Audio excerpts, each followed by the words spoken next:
Number 12 قربانی کے متعلق چند فوائد۔ نمبر 1،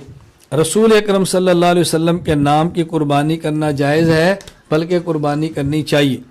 حضرت علی بن ابی طالب رضی اللہ تعالیٰ عنہ کے بارے میں حدیث پاک السنن الکبریٰ للبیہقی کے اندر موجود ہے، باب قول المضحی اللہم منک و الیک فتقبل منی۔ علی بن ابی طالب رضی اللہ عنہ کے پاس قربانی کے دن دمبا لائے گا، آپ نے ذبح کیا، فرمایا بسم اللہ اللہم منک ولک ومن محمد لک، اللہ اکبر، اے اللہ میں اللہ کے نام تیرے نام شروع کرتا ہوں، یہ تیرا دیا ہوا مال ہے، یہ تیرے ہی دربار میں حاضر ہے، حضرت محمد صلی اللہ علیہ وسلم کی طرف سے ہے۔ پھر دوسرا دمبا لایا گیا، ذبح کیا، فرمایا بسم اللہ اللہم منک ولک ومن علی لک، اے اللہ یہ جانور علی کی طرف سے، آپ نے ایک حضور کی طرف ذبح کیا اور ایک آپ نے اپنی طرف ذبح کیا۔ اسی طرح ابن السراج رحمہ اللہ تعالی بہت بڑے فقیہ تھے، امام زین الدین محمد بن عمر سراج الدین بن محمود شہاب الدین الرازی الحنفی، وفات آپ کی 20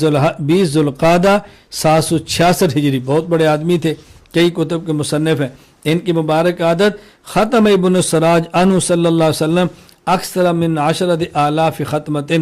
10,000 سے زائد قرآن کریم پڑھے جن کا اصال ثواب رسول اللہ صلی اللہ علیہ وسلم کو کیا۔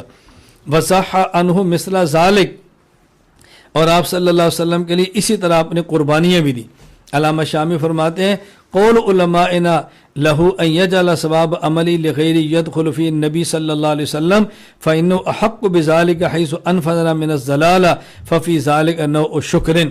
حضرت علامہ شامی رحمہ اللہ فرماتے ہیں کہ رسول اللہ صلی اللہ علیہ وسلم سب سے زیادہ حقدار ہیں کہ ان کو سارے ثواب کیا جائے کہ آپ نے ہمیں ضلالت اور گمراہی سے بچایا ہے، اور یہ آپ کا شکریہ ہے، جس کا اہتمام کرنا چاہیے۔ میں الحمدللہ اللہ تعالیٰ کا شکر ادا کرتے ہوئے کہتا ہوں کہ ہر سال میرا بھی معمول ہے کہ ہم ایک قربانی رسول اکرم صلی اللہ علیہ وسلم کی طرف سے کرتے ہیں۔ آج بھی اس دفعہ بھی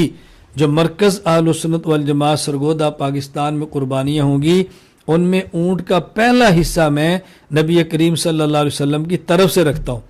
اور اپنے بہت قریبی بعض احباب سے کہہ کر اس کے اندر حصہ ڈلواتا ہوں کہ آپ بھی اس کے اندر ڈال دو۔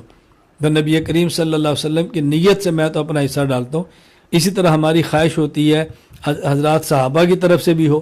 حضرت امام ابو حنیفہ کی طرف سے بھی ہو، اور اپنے اکابر کی طرف سے بھی ہو، تو جو شخص قربانیاں کرتے ہیں وہ اپنی طرف سے بھی کریں، اپنے پیغمبر پاک صلی اللہ علیہ وسلم کی طرف سے بھی کریں، صحابہ کرام کی طرف سے بھی کریں، ائمہ فقہا اور اپنے اکابرین کی طرف سے بھی قربانیوں کا اہتمام کرنا چاہیے۔